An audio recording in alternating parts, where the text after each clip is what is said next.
A while ago, I was having a conversation with somebody about the little USB ports on the side of a laptop. And I know that sounds random, but bear with me. I promise I have a point.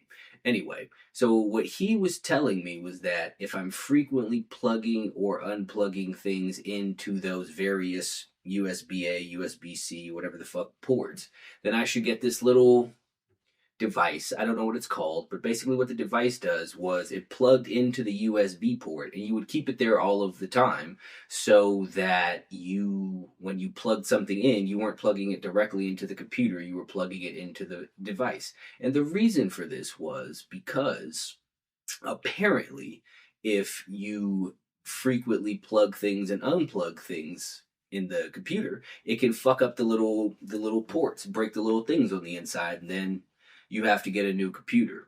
Now, I thought about this for a moment, and in all of my time of using my computer, various computers, and plugging shit in, even the computer charger is a USB-C plug, I have never had the issue of breaking the port itself. And I said this to this gentleman, and he told me that he watched a whole entire YouTube video about how it was that has taken place. I asked him, or how it was that takes place. It is a thing or a common thing that occurs. I asked him if he had ever himself personally broken any of his charging cords or whatever the fuck in the USB ports. He told me no, but he still saw fit to get the device to plug into the thing based on the idea that it might break. And if you think about this farther, you plug shit into your phone, whether that was the old little auxiliary jacks or the lightning ones or the I don't know what the fuck your phone is, but you plug the shit into the phone and no one ever has a problem with it breaking. I mean, maybe some people's break, but if so, it's not very often. And to me, in my mind, that sounded to me like a thing that was made up specifically to get people to buy their weird little USB plug product. And that reminded me of how back in the day, if you've ever had like only basic cable. I don't know your degree of poorness throughout life, but just the standard channels that you get that come on the antenna TV before everyone watched everything on the internet or everybody had the box cable. But they had these channels that if you watched them late enough at night or randomly during the middle of the day, the only thing on the channel would be infomercials, which was basically a long drawn out ass commercial. And I remember on these infomercials, they would sell things like they had a special ceramic knife and they sold an egg peeler, things of that nature. And I remember watching the advertisements for them. My mother would actually comment on this all of the time too. It was a specific one of someone trying to cut a tomato with a regular knife, and they were trying and failing over and over again to cut this tomato, and she would get so mad. She'd be like, who tries to cut tomatoes like that?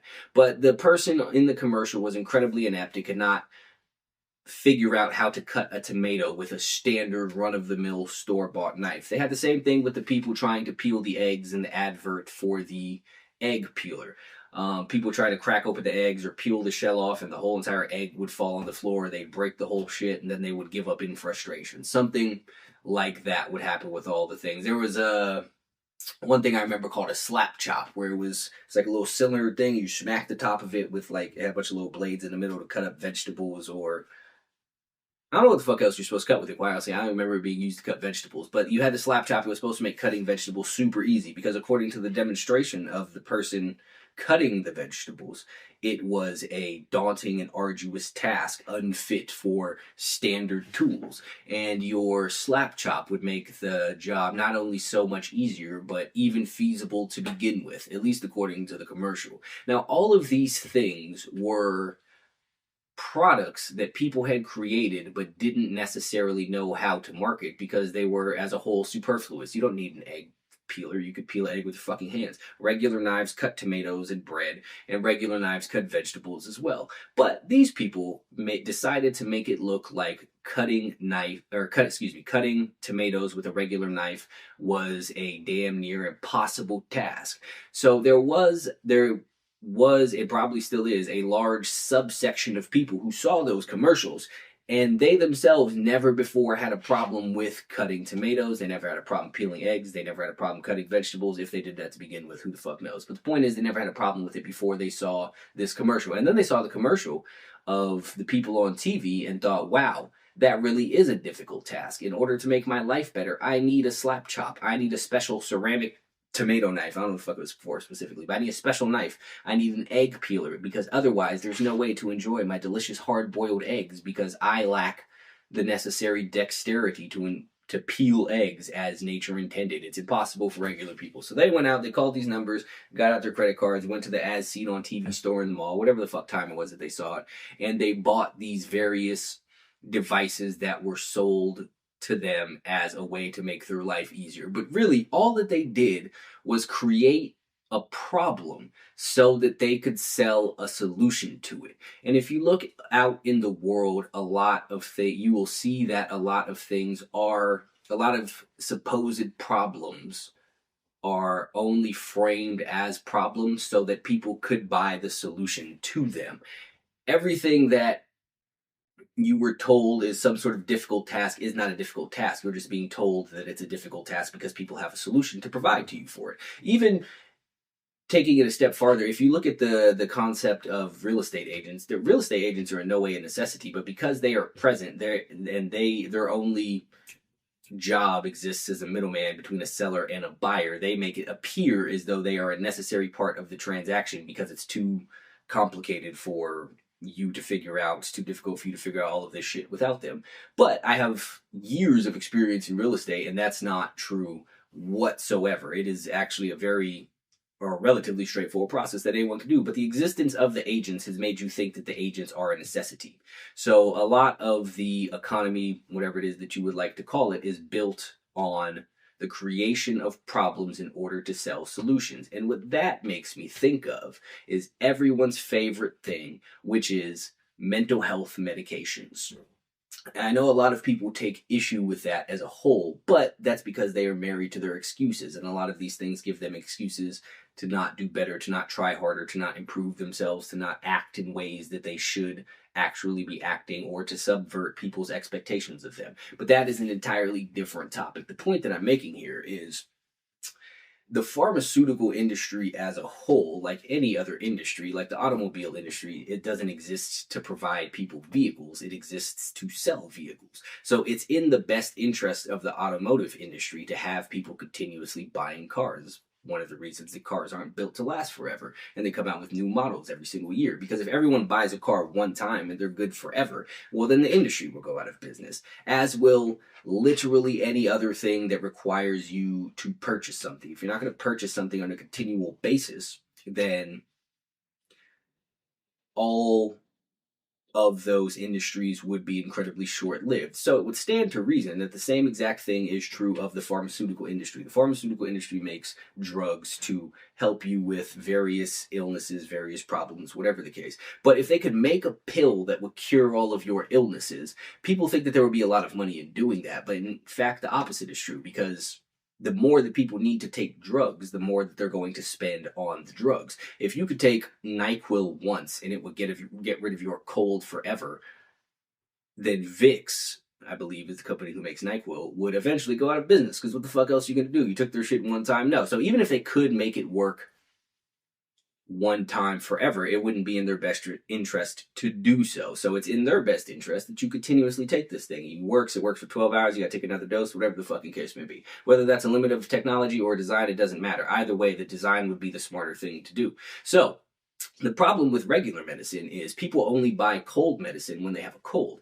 And everyone doesn't have a cold all of the time. And you know, if you have a cold, it's not something that you need to go to a doctor to diagnose. It's not like you need to be told whether or not you're sneezing and have a runny nose and coughing and shit like that. You know that you're like, okay, cool, I go buy the medicine. But people only go buy the medicine when they're sick.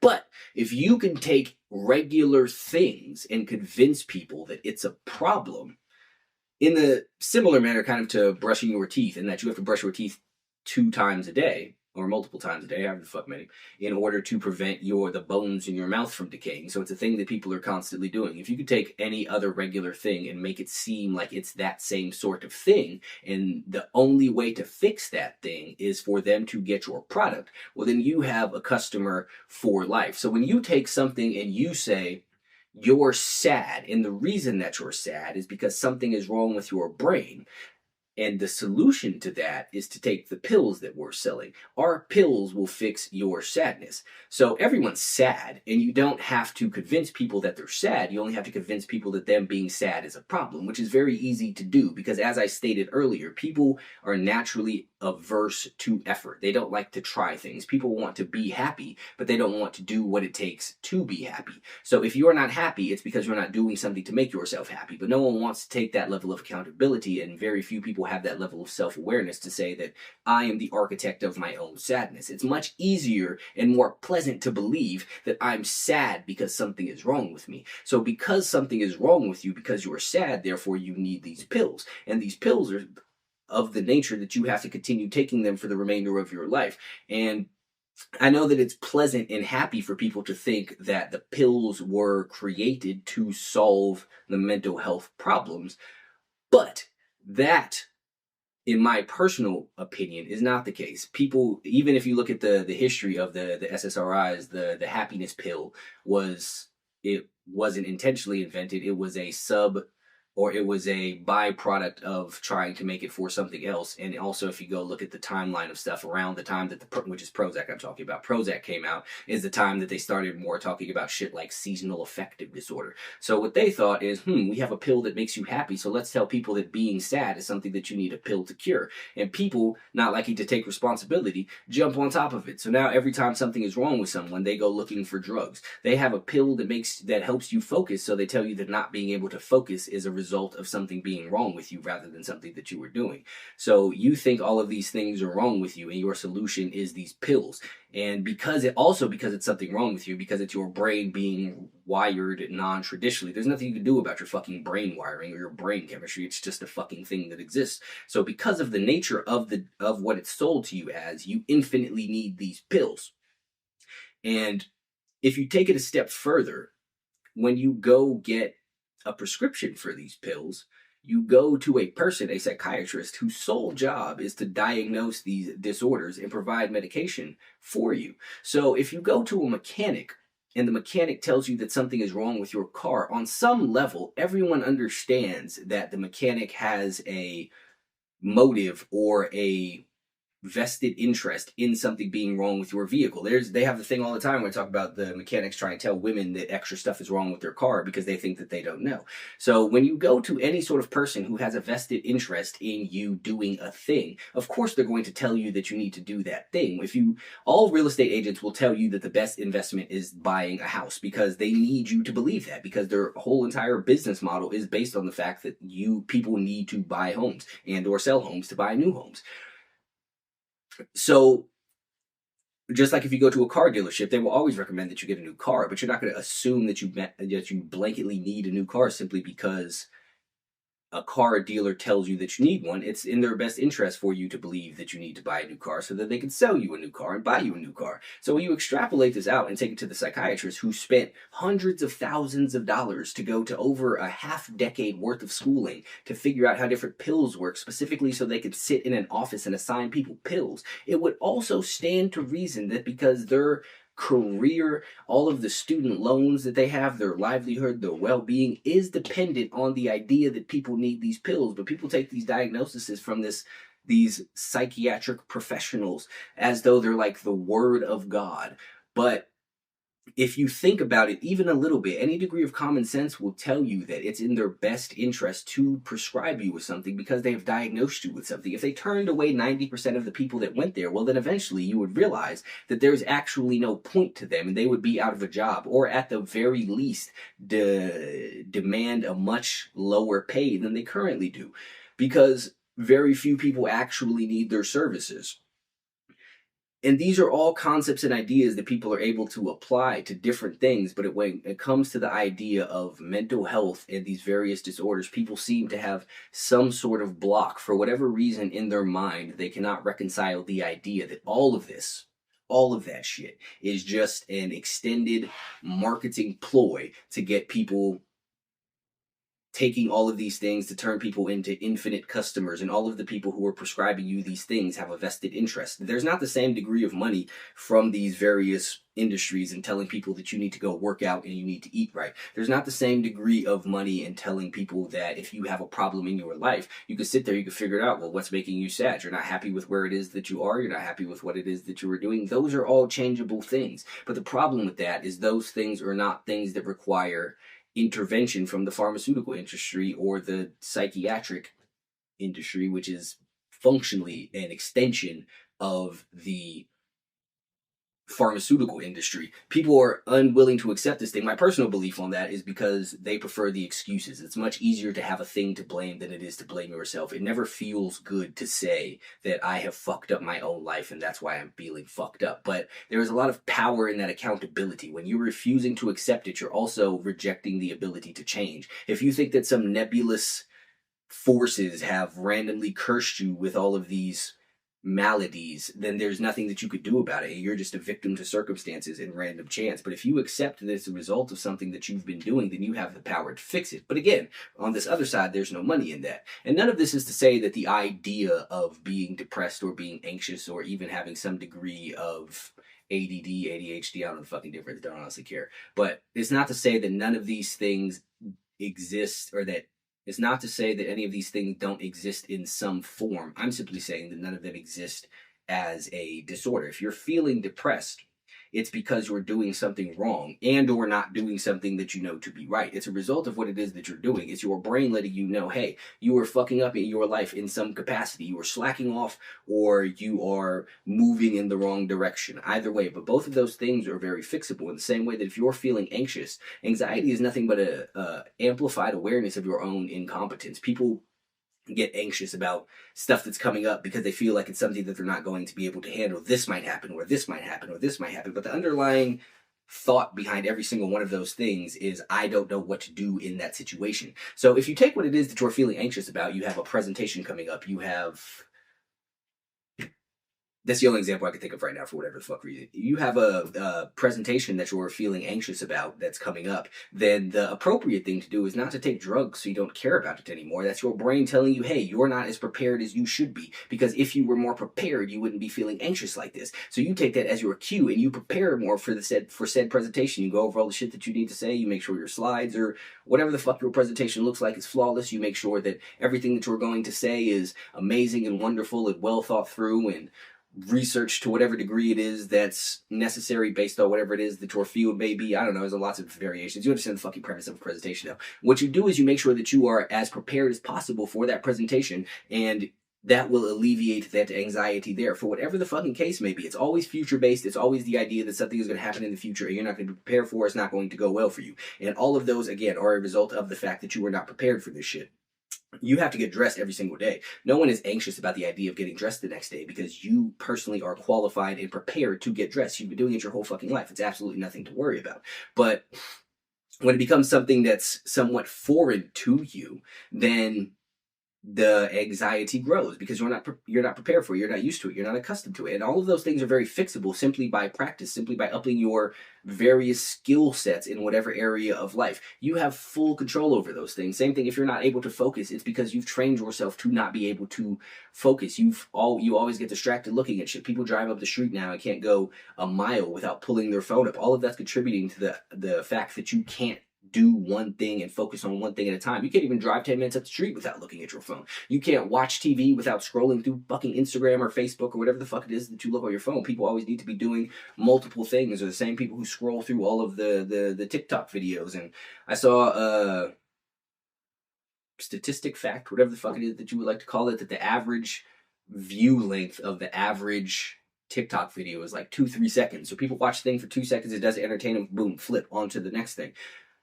There's even a statistic if you have a stat on the Instagram if you have a creator and or business account where it will tell you the average amount of views past the first 3 seconds because their data says that the average person will view a video for less than 3 seconds. And all of that shit is training you to not be able to focus on stuff. These are all trained things. You could train yourself in the opposite direction. So again, I'm not saying that none of these things are real. I'm not saying that none of these things don't exist in some capacity. I'm saying that the idea of them as a malady, as a disease or disorder or something like that outside of your control, it's just the way that your brain is wired and there's nothing that you could do about it, is nothing more than marketing material because these people convince you that the fuck. Anyway, these people convince you that all of these normal things that happen to almost everybody are problems. Are you not happy all the time? Something is wrong with you. Are you overly happy sometimes? Something is wrong with you. Can you not focus? Something is wrong with you. Do you not always, if you look at one of the symptoms of depression, it's not getting the same level of joy from things that you always got. That's just how fucking things work. If your favorite food is pizza and all you eat is pizza, eventually you will grow tired of pizza. That's not because something is wrong with you. That's just because you have adapted to that stimuli and it's not the same level of stimulating. If you go to the gym and you bench press every single day and you bench press 135 pounds every single day, eventually you are not going to get, for 5 reps, 135 pounds, 5 reps every single day, eventually you are not going to get any sort of stimulation and or growth out of the thing. It's not because something's wrong with you. It's not because bench pressing itself doesn't work. It's because you're doing the exact same thing over every single day with no changes or no advances or no break or no variety, whatever the fucking case may be. In any field or any not field, in any avenue, doing the same thing over and over again is never going to produce the exact same stimuli. But they have convinced you that that's a problem. If watching TV used to make you happy and now watching TV doesn't make you happy anymore, it's because you've realized that there is more to life than watching TV and you want to explore that. But rather than trying to figure that out, rather than trying to say, maybe life is not all about watching these other people's lives, maybe it's about living my own. Maybe it's about bettering myself. Maybe instead of keeping up with the Kardashians, I should keep the fuck up with me and improve myself and go after all of these random goals that I want. I love seeing them living in their fucking, I don't know where the fuck they live, Beverly Hills house, Calabasas, some shit, I don't know. But I would like to live in a Calabasas house. Let me figure out a way to do that. Let me figure out a way to increase my income. Let me figure out a way to up my status in life so that I can do these things that I'm watching. No, you go and you pop a pill so that you could go right back to doing exactly what it is that you were doing. But what it is that you were doing is the reason that you were in the position that you want. That you are in currently. And that's what these people are trying to convince you of. But again, nobody is open to that idea. They have this weird mental block when it comes to this shit. For whatever the fuck reason, again, my theory is excuses and comfort. But they have this weird mental block. Everyone knows that the pharmaceutical industry is evil, but that stops when it comes to mental health pills. Everyone knows that the pharmaceutical industry is exploitative. Some shit like that. But that stops when it comes to the fucking mental health pills.